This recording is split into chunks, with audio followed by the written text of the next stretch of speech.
Hey, Larry Vickers here. Welcome to the Larry Vickers podcast. This is presented to you by Firearms Trainers Association. Now, today I got a really cool guest, a guy I've known for many, many years. Kyle Lamb, Viking Tactics. Been in the firearms industry, retired sergeant major out of special operations, been around the block for a long time. I've known Kyle for years. Just prior to the podcast, we're talking on and on and on. My tech, Justin, had to cut us off so we could actually get to the podcast and start talking about stuff that you guys will enjoy. Kyle, good to see you, bro. Yeah, good to see you, man. It's awesome. I remember the last time we were doing this, we were doing your podcast at SHOT Show. Yeah, that made a lot of people's heads spin off, which was awesome. And it's well, I'll tell you right now, it's one of our top 3 podcasts we've ever done as far as numbers. It's really awesome. And it's still going on. I think the Kung Fu virus here, people are going back and they're even re-listening to some of the stuff. So it's been it's really good. And I think, the thing that was fun for me is I'm a shooter guy like you are, but there's always these questions like I look up to you as a mentor in the shooting world. How, there's all these questions I had. And I think what we really ought to do is we got to have you come on my podcast again, because I got a whole bunch more questions for you. Yeah, it was awesome. I loved it. Yeah, it was great. I had a great time. I'd do it again in a heartbeat. Of course, I don't know if we're going to have SHOT Show this year. I mean, I don't know. I don't know. But if we do and you're there, I'm game to be on the podcast again. No problem. Hey, so where are you at with Viking Tactics now? Are you still doing a lot of training? I know you're hunting. We talked about you doing knives and stuff. What's going on with you and Viking Tactics right now? Well, I guess I've kind of had a awakening with this whole COVID thing because, much like you and the crazy travel schedule, you got out of the military a little bit before I did. But when you get on this hamster wheel of the firearms training, it's a lot of fun, and I love to shoot. And I mean, I'm going to go shooting whether I'm with students or not. But it really made me realize that I don't need to travel as much as I was doing. Mm-hmm. So, kind of the state of affairs with Viking Tactics, we're having a little trouble keeping gear in stock right now because sales are through the roof, man. And it's kind of crazy because when we had the big gun scares and ammo or whatever, that's never affected us before. But this whole thing here, and I don't know what it is, but it's been really crazy. So I've been called in to actually work in the warehouse, believe it or not. I've been helping. I'm not allowed to do the small orders. I'm allowed to do the bigger orders. Melinda, she runs a pretty tight ship there. So I handle some of that just a couple days a week. I'll help her out a little bit. And then, like I said, I've been doing a lot of forging. We talked about that before we went hot here. And the forging, to me, it kind of puts me in a different mental state. I really like that. I've actually, I've been building a flintlock rifle, which, as a gun dude, you like custom guns. Mm-hmm. So you would understand this. Some people that just like Glocks and, ARs, they would be like, yeah, that's stupid. But the flintlock is a piece of art. Mm-hmm. So I shot my first flintlock I guess it was back in March of this year, February, March. And I went, man, I'd killed some deer with a percussion cap gun, but not a flintlock. So I got kind of hot to trot for it. And I was talking to Eric Poole at Guns and Ammo, and he said, well, yeah, if you want to write about it, build this gun and write about it. So I've been building a flintlock along with doing the knife work. And then I told you I worked on a little bit of inlay. I saw some knives that were done with silver inlay or brass inlay, and I was intrigued by that. How do you do it? Well, it doesn't look that hard. It's really, really difficult to do. Oh, I can believe it. I played with knife stuff just a little bit back in the day. To do it right, there's a lot of work in that. Right? Yeah, and I think what I like about it is it's something that I'm not comfortable with. So kind of like public speaking. Public speaking makes me really, really nervous. Mm-hmm. So I love it. I like the fact that I'm nervous to do that. Mm-hmm. And I think that the knives do the same thing. I'm nervous because, you can't put metal back on, or, I've screwed up some pretty nice pieces of wood just by doing stupid stuff. And the inlay on the rifle, I've been practicing that on other products or other stuff so that I can get good enough to do that on the rifle and do some inlay. And I got a really nice curly maple stock that is on that thing. So yeah, and I guess kind of back to Viking Tactics, you know, we don't do as much video as we used to do. We are still doing the podcast. I'm still doing a lot of writing. I've got a couple books I've been working on, but as far as traveling and training, honestly, I don't think I'm ever going to go back to doing, 30 classes a year, because it's really hard on you mentally and physically. And people don't understand that. I think if they come and take the class, they're like, oh, that was awesome. Dude, when I'm done with a class, my brain is jello. Because you're trying to keep people safe. You've got to be, knowing what the next thing is that you're going to talk about, and try to analyze the shooter and say, okay, I told it to him 3 different ways and he didn't understand. Well, what's the 4th way? Because I'm going to get through to this dude by the end of this class. Some instructors would say, yeah, whatever, the dude didn't get it, I'm moving on. I don't believe that. I think that that guy paid you a lot of money to be in your class, that we owe him to continue to work with him until the very end. Day 3 of a 3-day class, the last 15 minutes, that joker might learn something. And I think that's important. I mean, you've been super successful in this world too. And I know that, you're not just giving up on students. You're there you might smack them around a little bit or whatever it takes to get that light bulb to go on. I mean, who knows? Some guys you got to cuss at, and some guys you got to, feed them a warm cup of milk and get them to figure out what it is. But I love it, man. But I'm not going to do 30 classes a year anymore. That's so brutal. That traveling is incredibly brutal, incredibly tough on you, big time. The guys who've done it know what I'm talking about. Now, I see you are doing some classes at Sig Academy. Is that right? Right. I'm going up there 3 times a year at a minimum.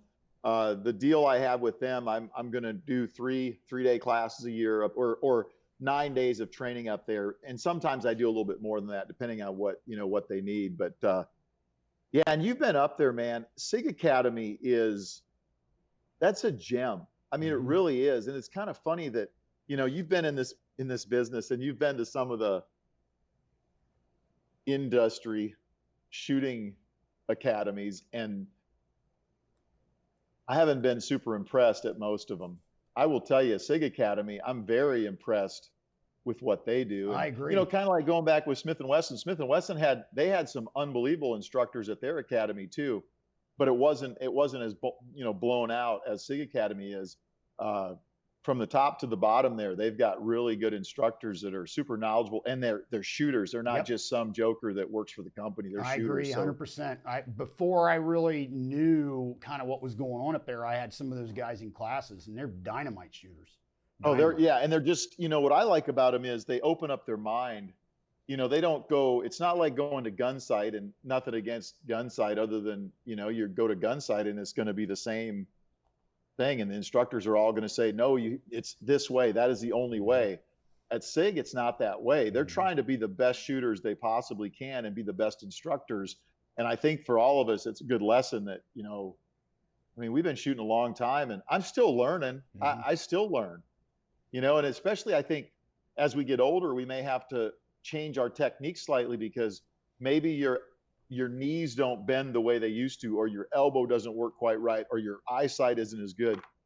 Whatever it is, you kind of have to relearn a few of these things as we age, or maybe as you get better too. I still feel like some of the drills I'm shooting better scores on some of the drills than I've ever shot. Yeah, I know. I'm the same way. I'll shoot some stuff, and it's almost like a maturity thing.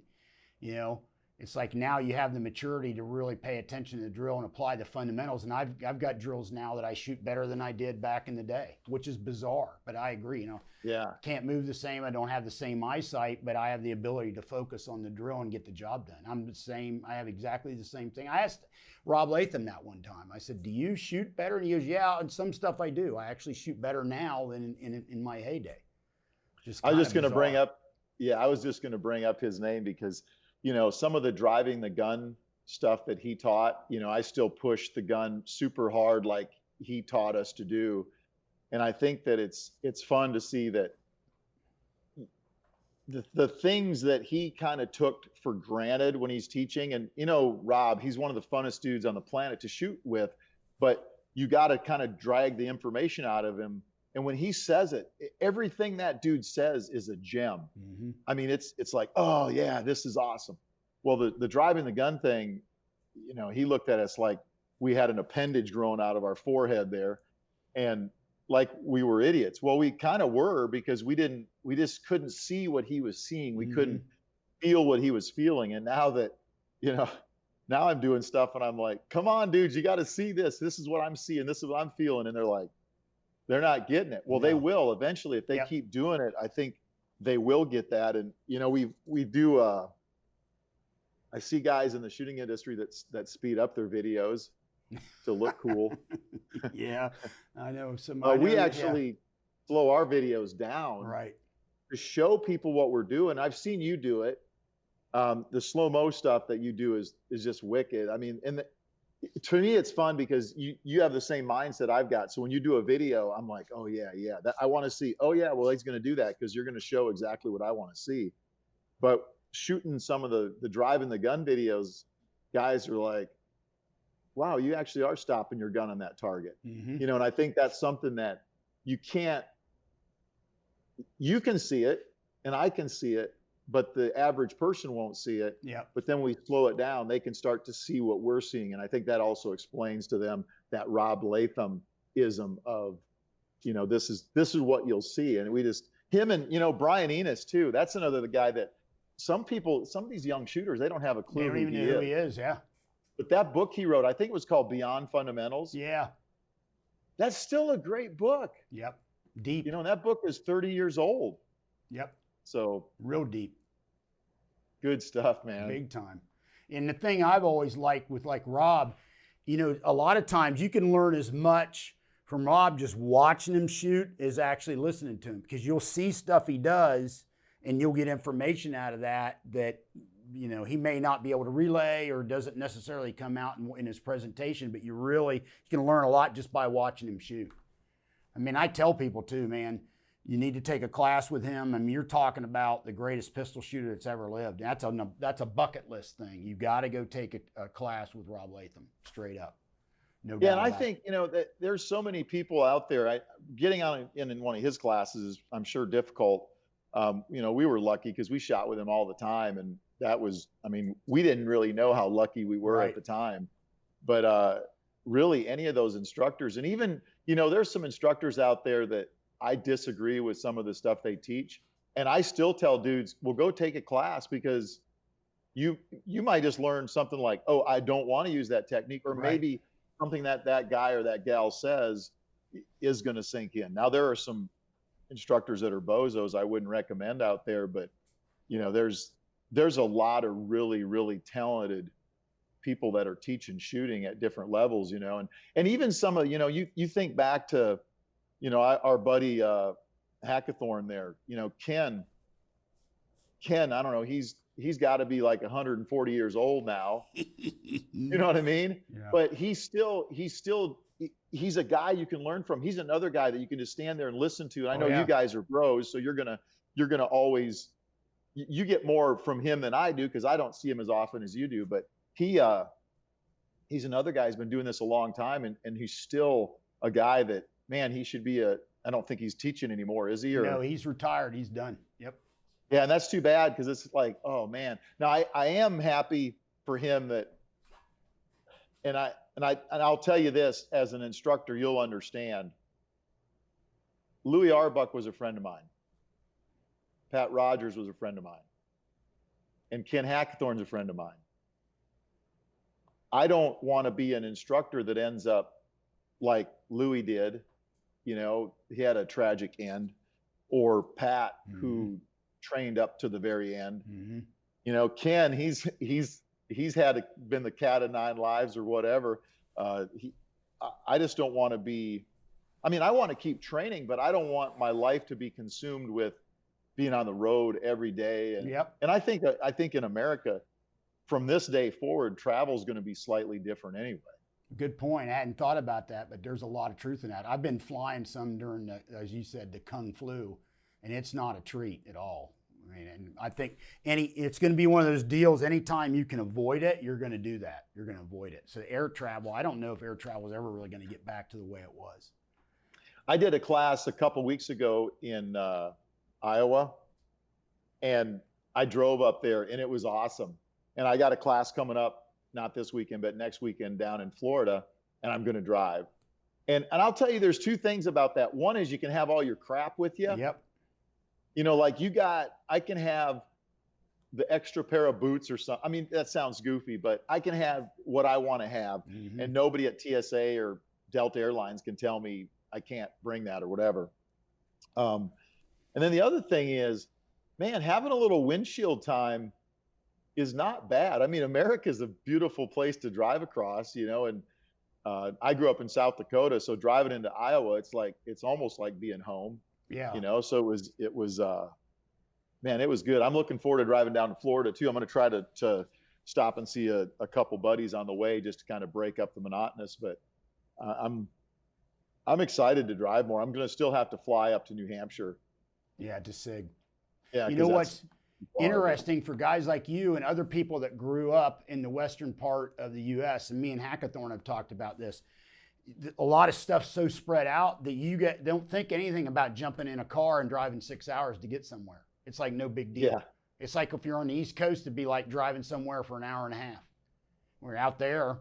Oh yeah, it's 3.5 hours away. I don't even think about it. You know what I mean? When I was a kid, I mean, you know my background. I grew up on the farm in South Dakota, so I was a hick. I mean, I was still a hick when I showed up at the unit and met Matt Ryerson and John Hale for the first time, and they started calling me Sodbuster because I was that hick from South Dakota. But we had two choices. We could walk to the barn and get milk. I mean, literally milk a cow. And some people are like, what?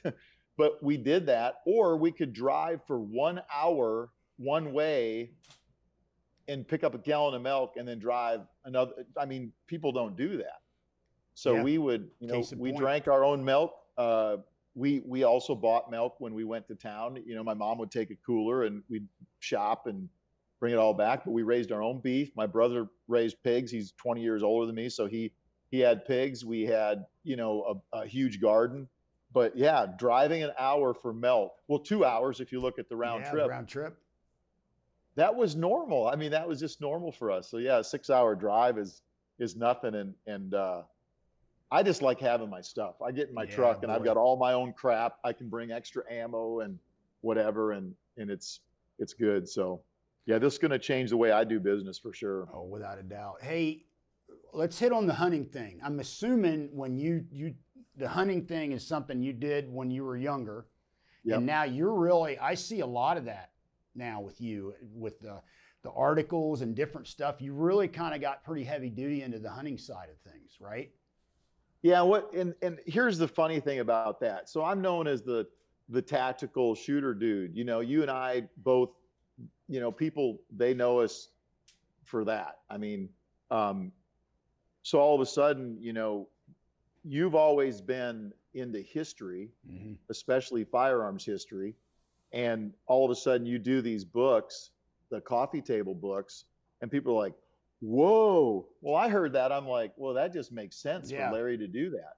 So the hunting thing for me was kind of funny because I have guys come up to me still and they go, man, I'm really glad that you decided to get into hunting. Well, thanks, dude. I've been hunting since I don't remember not hunting. I think what happened was a few things. In the military, I still hunted, but it was a little bit more difficult with the deployment schedule or the alert cycle. You could only travel so far. So you couldn't really put in for an elk tag in Wyoming because you more than likely couldn't go. Right. And then all of a sudden I got out of the Army and I said, man, I can go hunting. Did you ever know Sam Coots out in Wyoming? No, not offhand. I don't think so. Okay. So he was a former Vietnam vet dude. Him and Bucky Burris were good buddies. Okay. They served together in Vietnam. I know kind of where you're talking about. Yeah. Yeah. So he was in Jackson Hole there, actually down by Hoback Junction and then south of there towards Pinedale. he kind of ran that area. You know, he was the man. He died a few years ago, but he was just an awesome dude. So he's like, yeah, just get out here and hunt. Roger that. So the year that I retired from the military was the first year I killed an elk. Now I'd hunted whitetails and a bunch of other critters up to that point, but I'd never, I'd hunted elk before that, but I'd never killed an elk. So, because elk are there, you know, it's a job to kill an elk. So I headed out there and I hunted with Sam, and it was like, oh man, I got to spend more time out in Wyoming. And I love that area. You've been out there, I'm sure, to Jackson Hole. Oh yeah. And I said, man, I got to just spend more time getting out here to hunt. So I started scheduling more hunts kind of on my schedule. Then I started teaching high angle long range classes that coincided with bear season in the spring. Yeah. So we could do both out there and in other states as well. And then one day Melinda goes, you're doing an awful lot of hunting. I think you need to slow down a little bit. And I said, yeah, I'll cancel some classes then. And she goes, cancel classes? I go, well, if I'm not going to allow to go hunting, I'm not going to do all this work shooting, because I'm working hard to earn money so I can go waste it on hunting. I mean, that's really what I'm doing. Because you got hobbies and oh yeah, and exactly. that you want. That's what keeps you going, man. Yeah, and I think for hunting, to me, when I found out these guys were like, oh, we want to do a TV show, we're going to call it Viking Chronicles and all this, and I went, they're going to pay for my hunting? I'm in. We stopped doing the show because having a guy follow you through the woods with a camera is kind of a pain in the butt. Yeah. You know, you just think about going on the range like you do with a camera. It's a pain. Try doing that in dragging dudes through the woods with you. And they're great cameramen. They're studs and all this stuff, but it still took a little bit of the fun out of it. So I'm constantly out there doing it. That's what I do. So, I don't know if I need to go in depth more on that, or one thing I wanted to ask you, the gear you're using. I know you told me about the Sig Cross Rifle. Have you still been using that, or where are they at with that gun?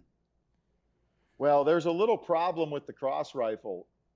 They can't make them fast enough. And I'll be honest with you, dude. I still don't have my own Cross Rifle because, well, they're as fast as they can make them. They're going out the door. Mm-hmm. Just like the VTAC, you know, they do a couple of VTAC guns too. They do a pistol and a rifle.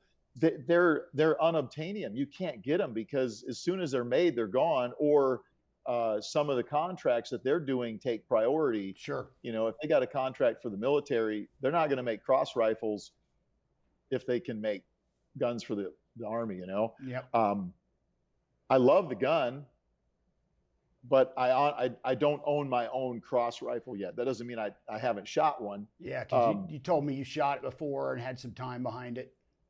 Yeah. I guess one of the things that I'm lucky with this whole writing for guns and ammo, I'm able to dabble with a lot of different guns. And you and I are a little bit different, I would say, in that at least this is my opinion. You're a very, very knowledgeable gun guy. I am probably what you would call not a gun guy. I love guns, and I know a lot about the 1911. I know a lot about the AR. I know a lot about the Glock and about the Sig, but that's because those are the guns that I shoot. Mm-hmm.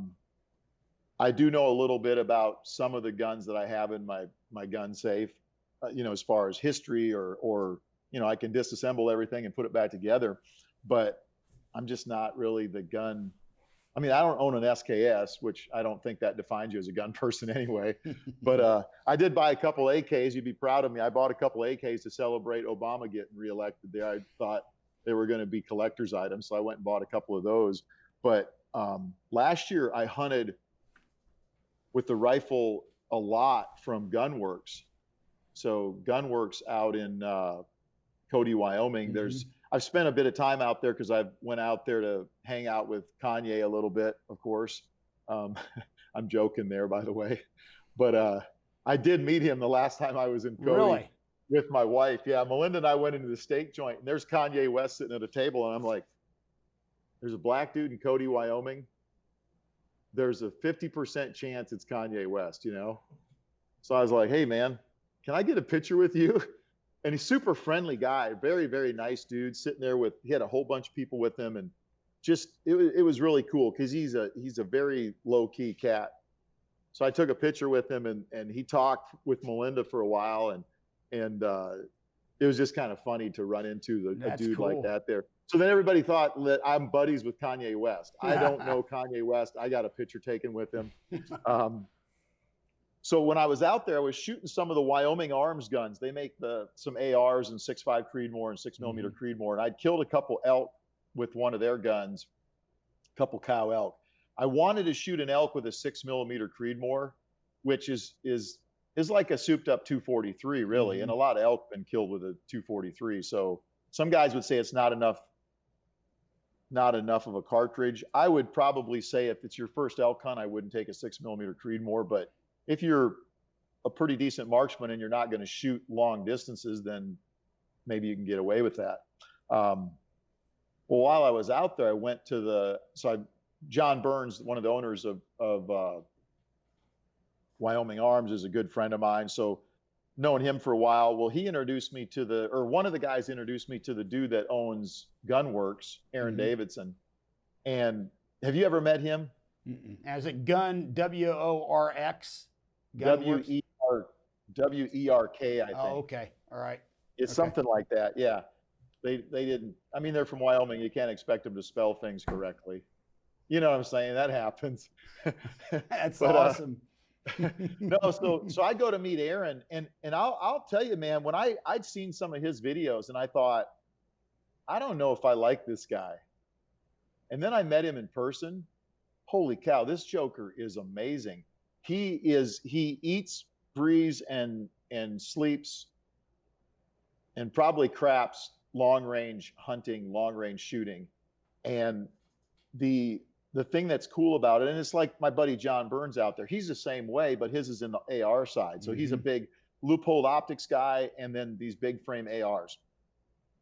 This guy is a bolt action gun guy, and he has a pretty good relationship with Leupold too, and I do some stuff with them. So, that also helped with the breaking the ice a little bit there with them. But he took me back into their shop and showed me what they're doing, and I was blown away by it's a bolt gun. How much innovation can there be in a bolt gun?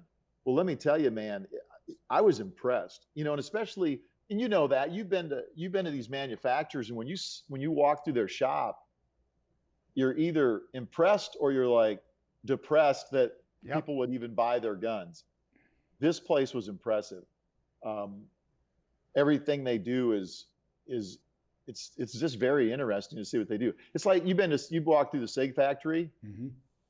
That's impressive. Oh, I mean, it is. Super impressive. Super impressive. It's amazing the amount of guns they're making. Like I was shocked on the amount of P365s they make. I just couldn't believe it. That just blew me away. Yeah, I was amazed. They got one contract that was more guns than most companies will sell in the entire lifetime of their company. You know what I mean? And that's cool. And that's kind of, these guys don't think Sig when you think Gunworks. It's not to that scale. Sure. But they're making their own stocks and making actions and making bolts and bolt handles and bolts, and just a very well thought out gun. I looked at the gun stock and he's telling me about it. I'm thinking, yeah, sure. It's a gimmick, of course. And then I pick it up. I'm like, doggone it. I love this thing. Just the way the angles are cut on the stock. I'm not a big fan of a pistol grip stock on a bolt gun. And they made a pistol grip stock that actually works. So it was kind of fun to carry that gun around all year. And I took it on several hunts, and I kept getting, I never got a chance to fire a shot in anger with that thing almost all hunting season. And finally I took it to Texas, and I've got this gun at 6.5 PRC. So I've got it zeroed out to, like 800 yards. And I hunted in Colorado, didn't have a chance to kill a critter there. I took it on a backcountry elk hunt in the snow with horses. Could have shot a grizzly bear, but that would have been illegal, so I didn't get to do that. Took it to, Kevin Holland? Oh, yeah. Yeah, so Kevin called me up one day and said, you want to go to Texas and kill a scimitar oryx? And I'm like, sure. I get off the phone. I had to look up what a scimitar oryx. I had no idea what this critter was, and I see it and I'm like, oh, it looks like kind of like a cross between an oryx and a milk cow or something.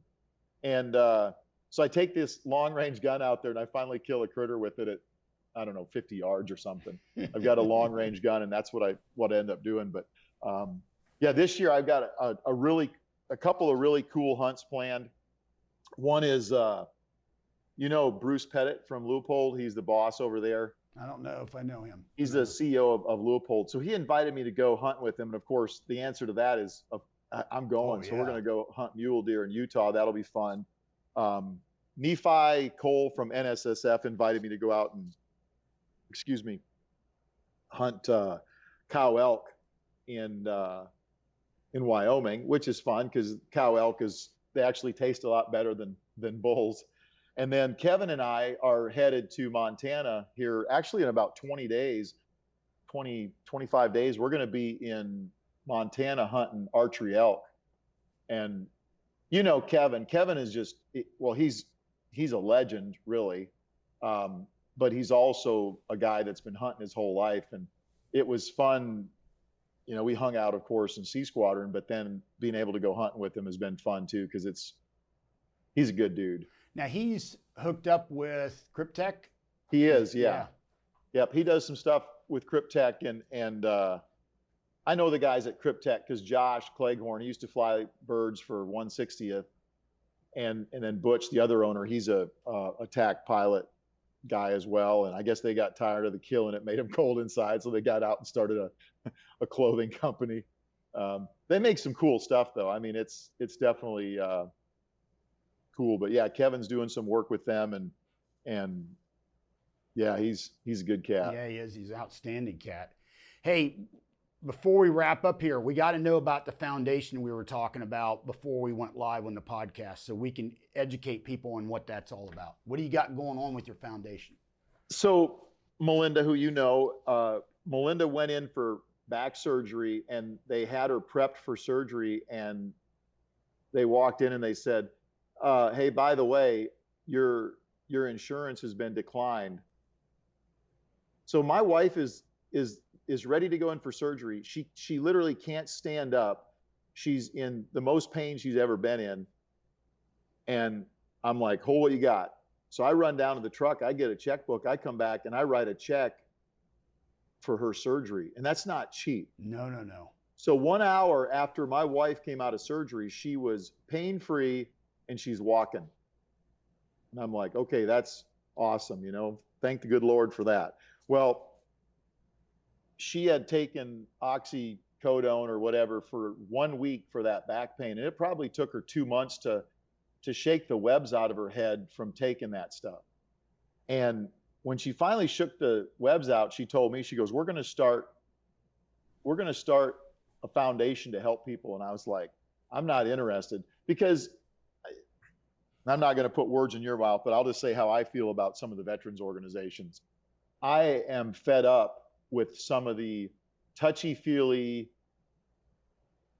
make people feel bad for somebody, give a bunch of money, and that dude or that gal goes back to their crappy life with no legs or whatever, and they never get any of the benefit from that organization. It's upsetting to me. So for you and I, who get a lot of calls like to help with these folks, I've got to sort through, who do I really want to help? Because I don't want to help some dude get richer.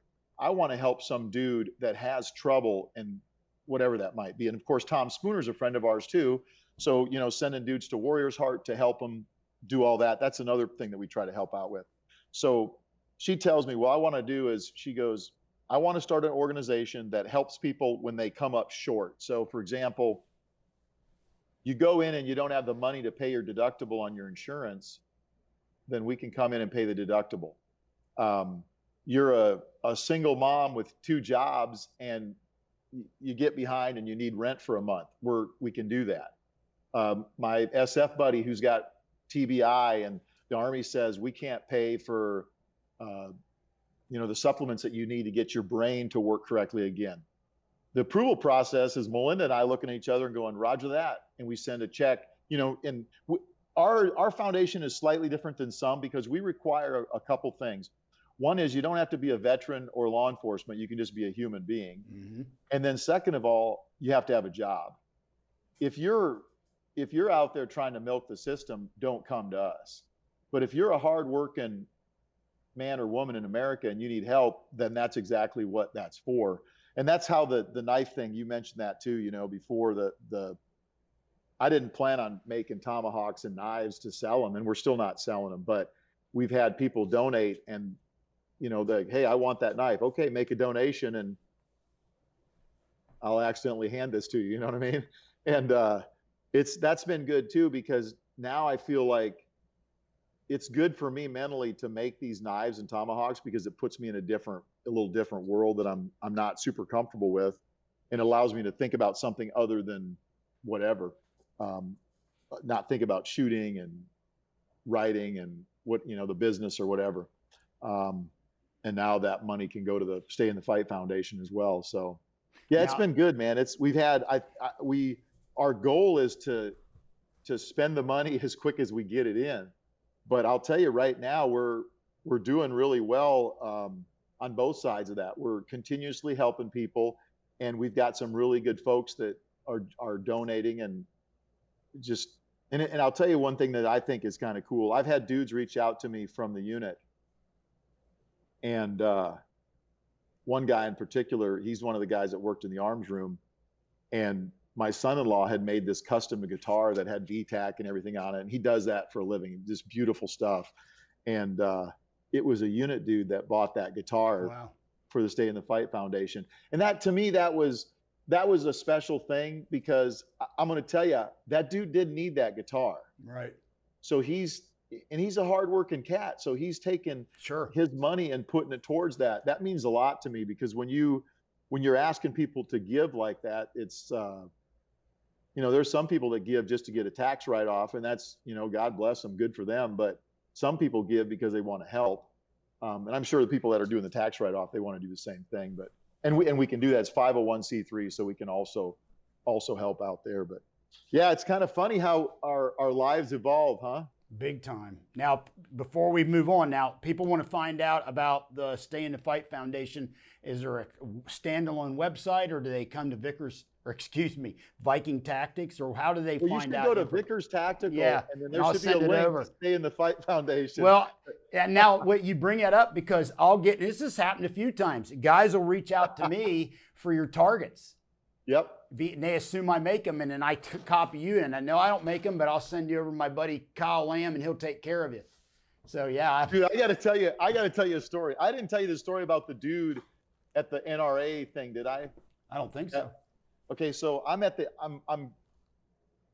it's early in the morning in Nashville, and since I live in Nashville, I'm there early, and I was actually going to link up with Adam Paincho. You know, Adam used to be at Sig. Yep.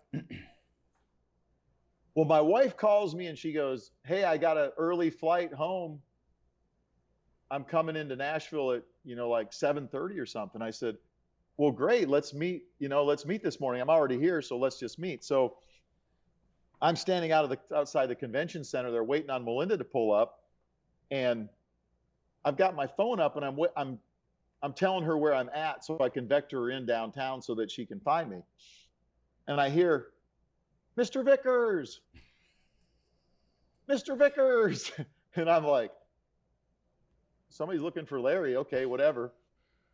And then there's this dude, and I see him coming, and he keeps coming, and he walks up, he goes, and I'm on the phone. I'm like, he says, "Mr. Vickers, I got something for you."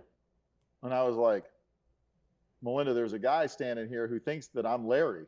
And then the guy, he's like, now I don't really think we look alike. I just got to say, I really don't think we look alike. Right. But Vickers, Viking, I guess that, you know, the VTAC. Yeah. People assume bingo. It's the VTAC thing. So this dude is like, he's already got this thing out of his bag. He's like, he wants to give me this like steel Spartan head or something like that. And I'm like, I hang up the phone and I go, "I'm not Larry Vickers." He goes, "I'm so sorry. But I want to give you this." And I'm like, "Do you want to give me this, or do you want to give Larry this? Because don't feel bad, bro." I mean, I was serious. I was like, if you've mistaken me, then just keep it and take it to Larry, because obviously that's who it's for, So I don't know if you ever got a steal No, never did. hard head from anybody. But anyway, I thought it was pretty funny. But yeah, it is interesting. There's been some confusion there, but hey, man, I don't mind that confusion. It's good, and I appreciate you sending folks our way when they need targets like that. Those targets, man, it's funny. I wish we made money on those targets, because we sell a gazillion of those things. Yeah, it's hard to make money on targets. I've seen that movie before. Now, we have a joint class together that Chris Lepre set up out in Arizona in February of 2021, right? Yep. Well, and if you want to get in, sorry. Yep. That thing filled up pretty fast. Chris predicted it. He said this thing will fill up in less than a week, and it did. We got a long waiting list. So my advice, anybody watching this, hold tight. If it's a success, we'll inevitably do it again, and hopefully we can get in on that one. But that one, I mean, Lepre nailed it. He said this thing will fill up in less than a week, and it filled up, I think, in 3 days. Yeah, and I'll tell you what I'm most excited about is, I mean, it's, of course we know each other, so that's not a surprise. But what I think is going to be cool is there's a lot of Viking Tactics students that are going to show up that have never taken a class from you, and there's a lot of Vickers tactical students that are going to show up that have never taken a class from me. And I think what's cool about that, and I kind of liken this to hunting. Now, hunting, it might be a little different than the tactical community, because sometimes the tactical community, there's a lot of pissing in corners and trying to mark your territory or whatever. But what you soon realize if you go into the hunting community, and this is something that you would appreciate, when you sit around the campfire, you're meeting for the very first time some of your old friends. And I think the same, and that's what I'm excited about in that class. I'm going to go meet people that are going to be old friends that I just have never met before. Right, exactly. Yep. And it's going to be fun, man. And I think you're right. I would say I'm just going to predict it's going to be a success. Yeah. Because we've already got a full class, and you're going to teach the pistol part. I'm going to teach the carbine part. Yep. And people switch 3-day class, and they're basically going to do a half and half thing. Yeah, it'll be a great time. And people are looking forward to it. I mean, I get requests still for people wanting to get in. I'm like, dude, I'm sorry. It's full with a very long waiting list. So, yeah, it is kind of funny. People procrastinated, and they missed it. Yeah, and guys are like, well, no, man. I mean, come on. I'm sorry, dude. You're not. You're on the waiting list. And if those 35 people on the waiting list, if we get through that list, we'll get to you. But I doubt that's going to happen. But hey, Justin, awesome. You got any questions for Kyle? Yeah, I do. Actually, both of you guys. It's something that's come up lately. Kyle, with ammo, as crazy as it is now, I mean, we're seeing 9mm sell for 70 cents a round for bulk stuff. At what point, if this keeps up past the election into the spring, at what point do you think is that going to hit the training community, where guys are going to, if they were coming out to shoot 1,000 or 2,000 round class, and now it's going to cost them $1,500 to buy 2,000 rounds of pistol ammo, do you think that's going to hit the training industry at some point? I suppose at some point it will. I had this question before from somebody, and this was years ago, and I said, well, a lot of the people I train, they have a pretty good stockpile of ammo. And what I meant by that was I was training a lot of special forces guys, and there's no shortage of ammo for the military. Sure. A lot of law enforcement outfits, there's not a shortage yet, because a lot of times they won't allow those guys to shoot as much as they should anyway. Some of the places that I know locally here that run a lot of training, like Royal Range in Nashville, they're doing fine. They had enough of a stockpile, but then they continued to enhance that as they go.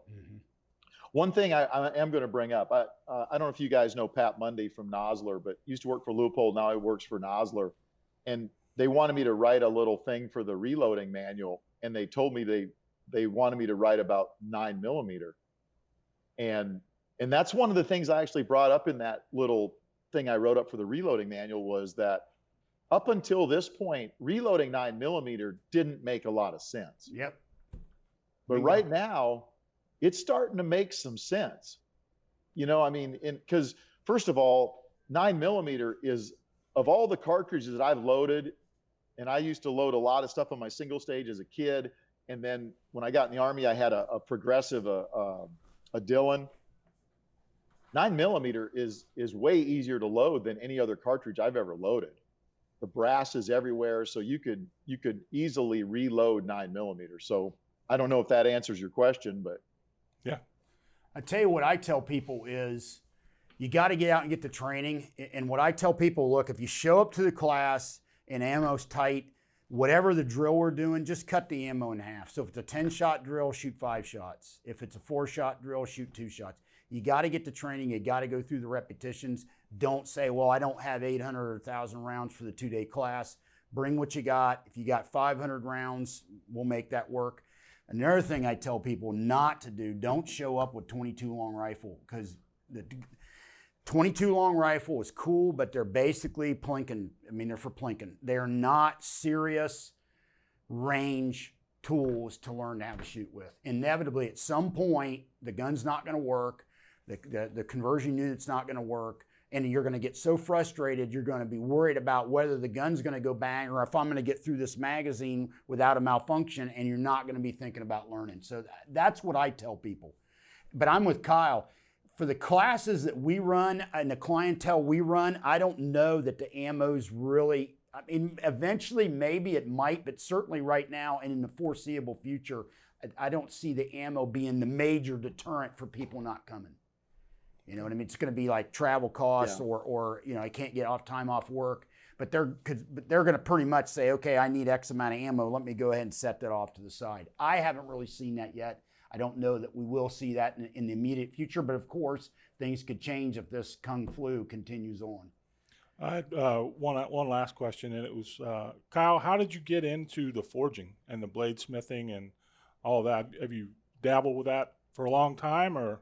No, I started, so when I was a kid, I would steal pieces of metal from my dad's shop, and I would start filing on them or grinding on them. And I wrecked a lot of his stuff making knives as a kid, but I never forged anything. It was all just taking an old piece of whatever and grinding on it, and then having him help me make some wooden handles. And I didn't glue them on. I peened them on with pins that we used for fixing the equipment for our horses, because I grew up in big horse, on a horse, not a ranch, but we had horses.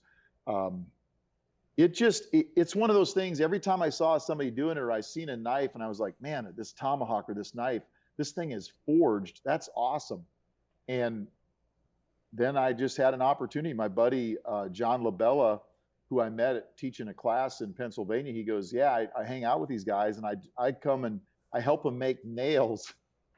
He stands there and shows people how to make nails at these reenactments. Mm-hmm. Because a nail is not super easy to make, but it's something that a guy with his skill level or my skill level, we could do. He says, we're going to do this forging class. You ought to come. So I called the guy up and I said, I want to come. Can I bring my son? I asked my son, and he's like, yeah, I want to go. We show up. I didn't have a clue. I had no clue what it would take to forge a tomahawk head. And what I will tell you is this. If you have 2 brain cells that accidentally bump into each other inside of your head every now and again, you can forge something. If I can do it, and I'm not a super artistic dude, but it feels good to take a piece of metal, and I've done stuff with 4140, 1095, 80 CRV2, and I've went down to the Grinder Switch Railroad, which is a famous railroad that is in a lot of country songs. That railroad runs right through our property, and I have found chunks of metal that they've taken off of that. And I'm not talking about the railroad spikes, but like 1 1/4 inch round steel bar. And I've made hammers out of that. I've made tomahawks out of that. It's just good for your soul to take a piece of metal and beat on it, And Larry used to make, a lot of guns. And I think that at a certain point, you kind of get the same satisfaction doing that. But then you get to the point where a 1911 and then another 1911 and another 1911, there's a lot of repetition. Whereas with me, I make a tomahawk one week, and then the next week I'm making trying to copy a V42 dagger or something, so it keeps me kind of fresh. And I've got some new tools that I'm trying to figure out. You remember El Zita? Mm-hmm. Did you know he's my neighbor? No. So Al Zita owns 500 acres on the other side of town from me. One day, Melinda says, there's Todd Jarrett's here and some dude named Al. So I'm waiting down at the warehouse and they show up. There's a knock at the door and I open it up and there's Todd Jarrett. Of course, I know him and I know Al too. And I'm like, Z-Man, what's up? And he goes, yeah, I'm your neighbor. And I went, what? You're my neighbor? So he ended up being my neighbor. And I don't know if you knew this, but he bought Schumann barrels. Oh, really? I did not know that. So No. Schumann barrels are being manufactured from where I'm sitting right now. They're being manufactured about 5 miles from here. Wow. And that's just getting up and running. So those Schumann barrels should be available on the market. Schumann, I'm going to call them Schumann Z barrels. Yeah, sure. It's Z-Man now running the thing. But yeah, his family lives right here. His daughter just got into, she's doing prep school for West Point right now. Oh, cool. So that's pretty awesome. But yeah, man, I mean, I don't know. I tried to dabble in making some 1911s at one time too. And they went bang. That's about it. But I was never at the level of any amateur gunsmith or definitely not of any custom gunsmith. But with these knives, it is, when you look at them, some you'll say, oh, that's kind of cool. If you're into really, really pretty, sleek knives, then you probably won't like these. But if you like something that's been forged by me, made with a little hate, you might like what we got cooking there. I've actually got a cool one right above my head. I think you can see that. Yeah, I sell that up there. Yeah. Now, I didn't make that one, but I'm going to make one like that. RMJ, Ryan Johnson forged that for me. And that's Damascus battle axe. And that's pretty awesome. And then you knew, of course you knew Bob Horrigan. Yeah. And Bob and I were very good friends, and he was in my troop actually when he got killed in Iraq. I've actually taken some of the knives that he made for me and some of the tomahawks that him and his brother made for me, and have kind of used those for some inspiration too. We did a new knife collection that we released that we're not making. They're made by Tops Knives, but we put down the spine of the knife, we put a vine, and that vine is kind of to pay homage to Bob, because the knives that he made for me, he filed that vine down the spine of the knife. So the stuff he made was absolutely gorgeous. So now his brother's still making knives, isn't he? Yeah, and his brother is a master smith. Oh, wow. Cool. The stuff Yeah, his if you want brother one of makes his is knives, amazing. I mean, you can get one of his knives for anywhere from $10,000 to $25,000. Wow. Oh, that's beautiful, cool. beautiful stuff. Yeah. Awesome. Have you fooled with Damascus at all? Are you making Damascus or? No, not yet. No.